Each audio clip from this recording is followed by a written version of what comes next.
Well, good day, everyone. This is Gary Labette, and this is the Awakened One podcast, something the Lord told me to do, and I'm trying to be obedient here.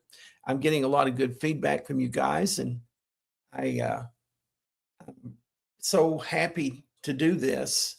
And it gives me a chance to pour out my heart in a way that I normally wouldn't get to. I have other outlets that I do. I'm a writer and do different things. But this is something God's told me to do.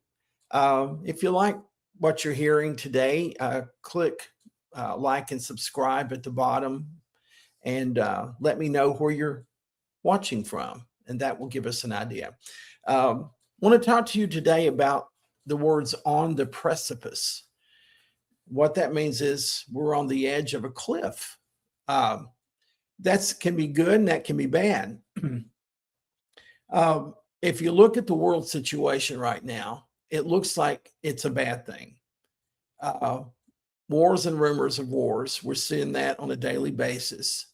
We're hearing about evil in ways we never could have imagined before.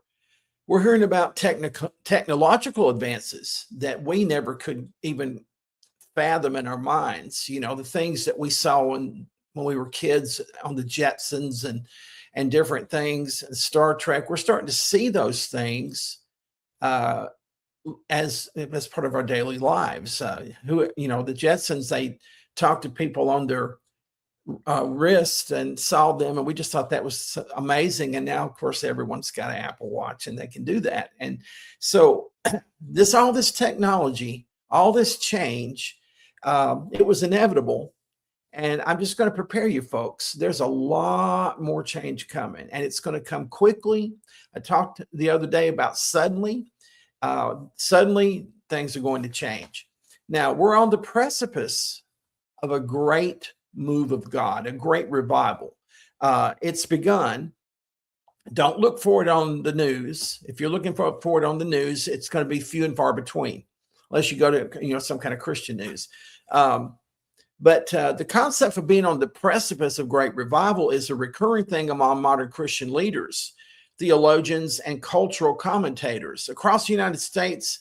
Even locally here, many of the believers and pastors point to several key indicators that they believe are preparing the way for a major spiritual movement. Now, here's one thing that I know has been going on for quite some time: desperation and prayer. Many of the ministry leaders out there are having an extraordinary level of prayer and intercession, and it's sweeping the nation. And that's Baptist Press is reporting this now, that they've never seen so many people fasting and praying for the nation. That's a good thing. And then the news has slightly reported on this, but there's a tremendous move of God among Gen Zers. And that's the 25 to 35 year olds, somewhere in that age group. They've become very hungry for God, and they're tired of religion. They want God. They don't need religion. They want God. And church attendance has gone up. And the BBC's reporting that the young people are hungry for orthodox truth. They want the truth. They're tired of legalism. They're tired of feel-good sermons. They want the truth of the gospel, and that's a good thing as well. And then you have cultural discontent. In my lifetime, in all of my life, I have never seen so much cultural discontent. And what I mean by that is shifting moral norms and ideological division. Many interpret this as a catalyst for holy discontent, causing people to look beyond secular answers and turn toward faith. Wickedness in high places. My God, are we seeing that in so many ways? We see people trying really hard to do the right thing, but then on the other flip side of that coin, we see people going as hard as they can toward evil. And it's a battle. And, that's where the cultural war's coming in. If you've never prayed, today would be a good time. This would be a good time to pray and fast. And then expectancy. it's almost like the nation is pregnant, and we know there's a birthing coming. I believe it's going to be a good thing, uh, rather than just an increase in numbers. True revival is defined as a sovereign move of God that brings deep conviction of sin, exaltation of Christ, and lasting personal transformation. Now, there's a precedence for this. I've been around long enough. I was part of the Jesus movement back in the late 60s, early 70s. And this came about because we had just gone through a very painful war that nobody really won. A lot of our people got killed. I think we lost 58,000 soldiers in that war. We had a lot of discontent at home, a lot of violence in the streets, a lot of protests. Sound pretty familiar? And right after that, the young people they weren't getting what they needed in church as usual. They weren't getting it from religion, but they discovered Jesus as the Christ, who he really was. And there was a great move of God. And many of those young people that gave their hearts to Christ during that time are now the leaders in modern church, or they're mentoring people in the next generation in modern church. Now, modern church is in trouble. A lot of the churches have become so polarizing. They've become so predictable. They've become so Pharisaic that why bother to go? And these Gen Zers are seeing that. They want more than that. They want people that are truly, their hearts are truly after God. And, religion they're good at giving a good set of rules, but they're not good at living by them. Let me talk about being on the precipice. And I wrote some things down because I'll forget half of it. When you think about standing on the precipice, you think about the possibility of falling off the edge of a cliff. That's really what it means. Doesn't necessarily mean it's far down off the cliff, but it's still a precipice nevertheless. So we're living in a day when God is saying, do you trust me? Do you trust me with your life? Do you trust me with your family? Do you trust me with your finances? Do you trust me that I'm going to guide you in the right path? And that's where we have to get. We have to be able to take that leap of faith.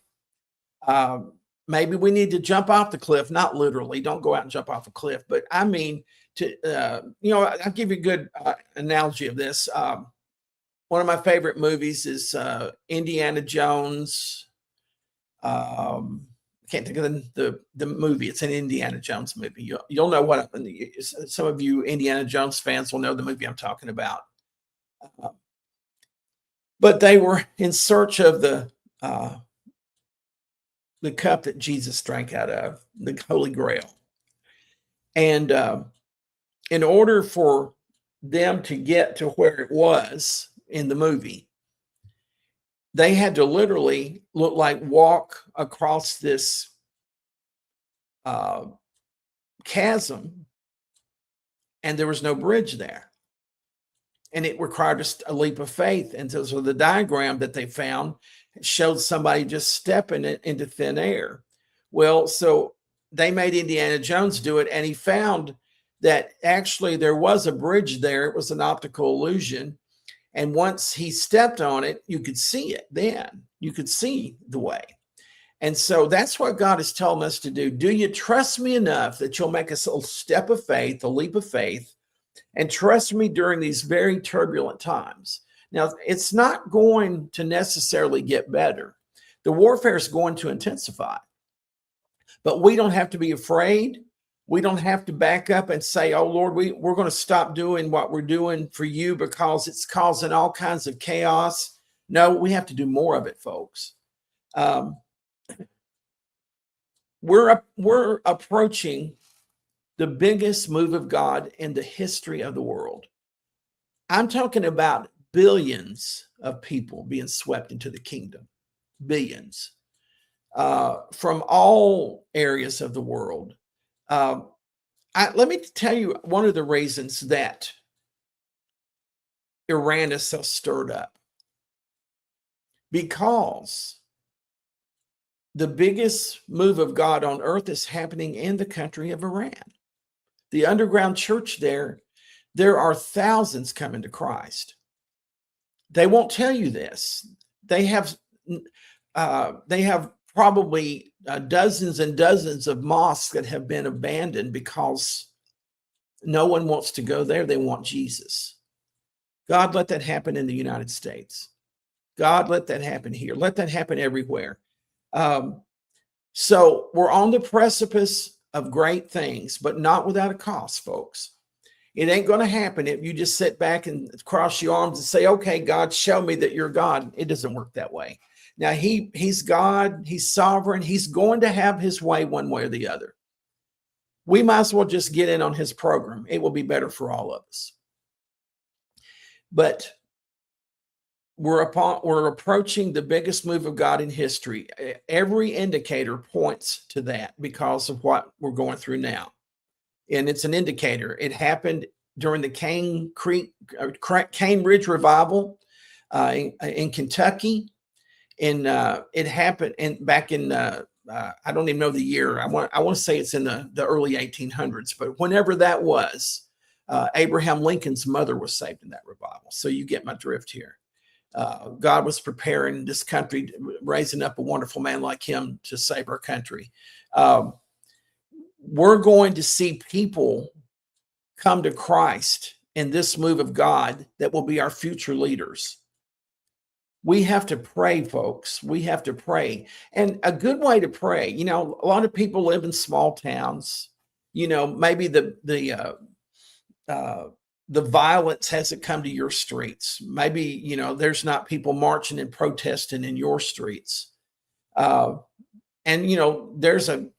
There's something feels safe for a small town. And I'm here to tell you that's a false sense of security, because the devil would like to destroy everyone's peace. He would like to destroy everyone's hope. And so we need to pray, and we need to be active and get off our rear ends and go do something for God. Now, I'm talking to you people in church that have been so religious that you can't do anything for God. You've not ever won anybody to Jesus, but you're in a place of leadership. I have a problem with that. You should be setting the example. You should win the most people for Christ. You should set the example so that others will follow. Now you know why your churches aren't growing. Nobody wants to come to your church because you're not being obedient to God. And eventually it's going to show up in your numbers. I believe the churches where the leadership has a real burden for souls, those are the churches that are going to make the greatest impact on the nation. Now, we have something in the United States called seeker-friendly churches, where they come and it's more of a social thing. But there are people being saved. So in their defense, people are being saved, and that they have a unique way of drawing people to their churches. You can't ever speak against anyone being saved. So hats off to those people. But are they being discipled?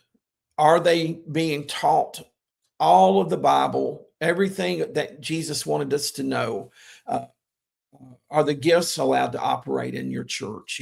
Are the gifts, when I say the gifts, reading the Bible about the gifts. We'll talk about that in a later podcast. But I believe that you're about to see people come to Christ that you would have never, ever thought would come to Christ. Seeing that already.